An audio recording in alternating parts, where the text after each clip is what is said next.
When it comes to PC cases, more often than not, I prefer something with a front mesh panel, something that has an ample amount of ventilation with dust filters, enough cable management space, and a substantial amount of storage mounting options while doesn't necessarily have to break the bank.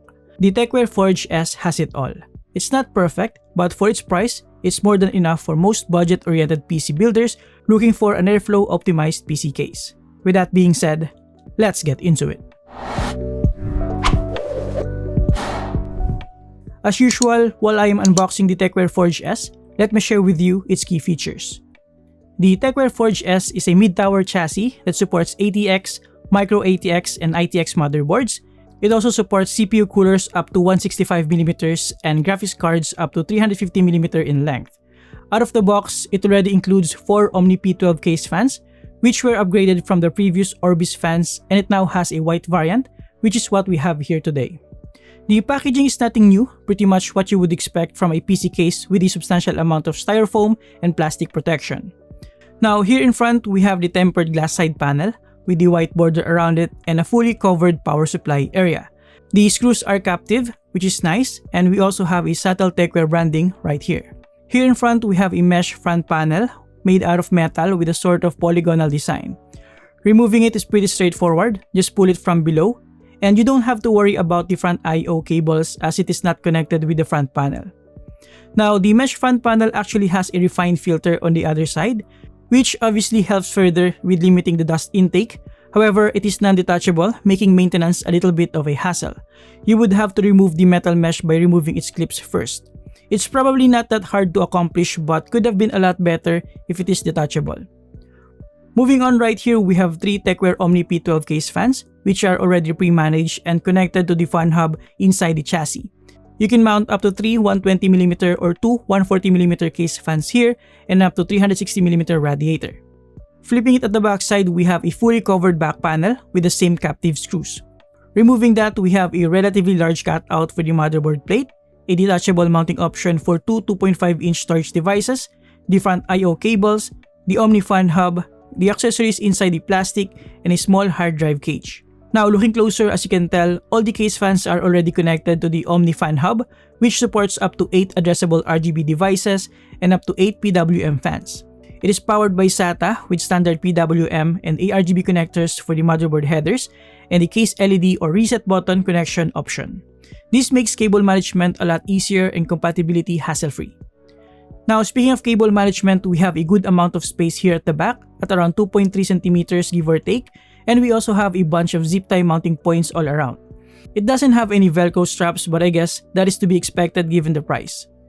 The 2.5-inch storage mounting option isn't too less. You'll have to screw the storage devices, but at least it is detachable. Now, there's no info about the maximum length for the power supply, but it is safe to say that it can support the standard length. And you can even move the drive cage a little bit farther for more cable management space.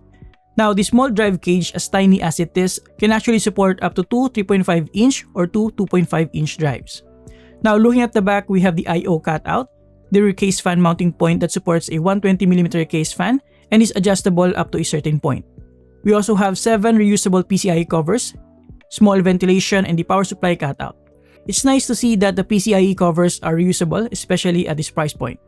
Now, going back in front, be careful when removing the tempered glass side panel and make sure you support it while removing the captive screws. Inside the chassis, we have a good amount of ventilation here on the power supply shroud, and as per checking, you can possibly mount 2 120mm case fans right here if you want.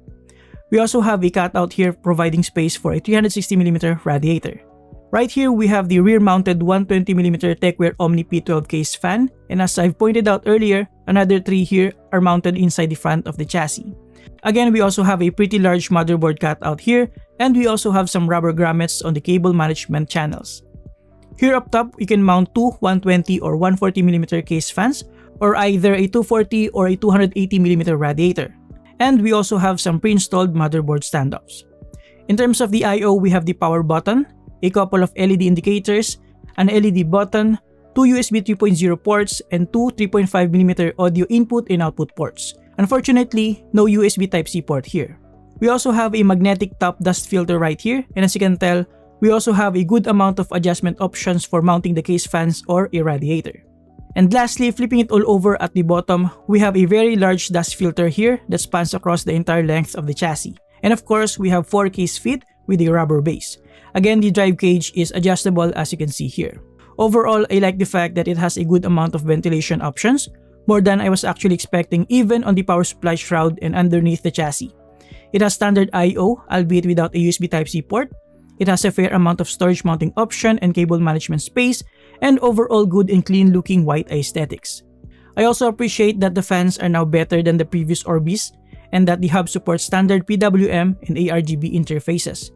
The only thing that I don't like about this chassis is the front dust filter, which is non-detachable. Other than that, for the price of just around 3,200 Philippine pesos, this is a good option for a budget white mid-tower chassis. And there you have it guys, thank you for watching. Huge thanks to Techwear Philippines for sending this in. You can get this using the link below. I still don't have an extra set of components to build around this chassis for now, so build video to follow. Again, thank you for watching, subscribe if you like this, and see you next time. Have a great day guys, you're awesome.